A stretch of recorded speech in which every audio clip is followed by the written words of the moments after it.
Hi పిల్లలు, ఈరోజు మీకోసం సరికొత్త కథతో మీ ముందు ఉన్నాడు మీ చిట్టి. తెలిమిగల చేప. ఒక అడవిలో ఒక పెద్ద చెరువు ఉంది. దానిలో చాలా చేపలు ఎంతో కాలంగా నివాసముంటున్నాయి. ఆ చెరువు అడవి లోపల ఎక్కడో ఉండటం వల్ల చేపలకు శత్రువులు లేకుండా హాయిగా ఉండేవి. ఒకరోజు ఆ అడవి మీదగా ఎగురుతున్న కొంబకి ఆ చెరువు కనిపించింది. ఇంత పెద్ద చెరువుని చూడకుండా ఇంతకాలం ఎలా ఉన్నానా అనుకుని ఆశ్చర్యపోతూ ఆ చెరువు గట్టుపైన వాలింది. దానికి చెరువులో చాలా చేపలు కనిపించాయి.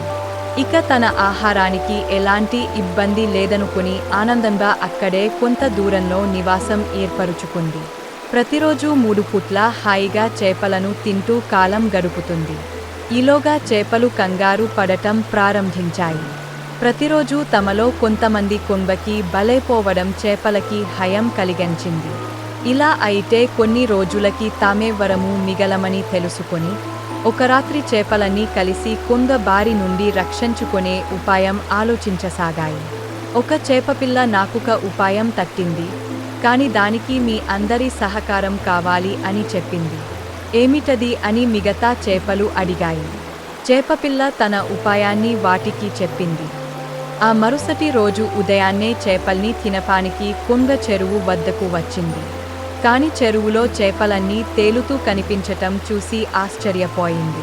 చూస్తుంటే ఈ చేపలన్నీ చచ్చినట్టున్నాయి, ఏమై ఉంటుందో అని ఆలోచించసాగింది. ఇంతలో ఒక చేప నీరసంగా పడుతూ లేస్తూ కనిపించింది. కొంగ ఆనందంగా ఆ చేపను పట్టుకోడానికి ముందుకు వచ్చింది. కాని ఆ చేప కొంగతో నీకు బతకాలని ఉంటే నా మాట విను అన్నది. కొంగ ఆగా ఏమిటో చెప్పు అన్నది. నిన్న రాత్రి ఒక నాగుపాము చెరువు దగ్గరకు వచ్చి నీరు తాగదోయింది. ఈలోగా ఒక పెద్ద చేప దానిని కొరికింది. దాంతో కోపం వచ్చిన పాము చెరువులో విషాన్ని కక్కి వెర్రిపోయింది. దాంతో చెరువులో నీళ్ళన్నీ విషమయం అయిపోయాయి. అందుకే చేపలన్నీ చచ్చి తేలుతున్నాయి. నేను కూడా ఇంకో క్షణంలో చావబోతున్నాను. నన్ను తింటే నువ్వు కూడా చనిపోతావు, జాగ్రత్త అని చెప్పింది.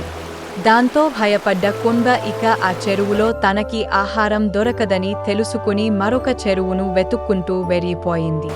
చేపపిల్ల పాచిక పారినందుకు చేపలన్నీ ఎంతో సంతోషించాయి. చూసారు కదా పిల్లలు, మరిన్ని కథలతో మీ ముందు ఉంటాను. Hey children, thank you for watching and see you in the next video.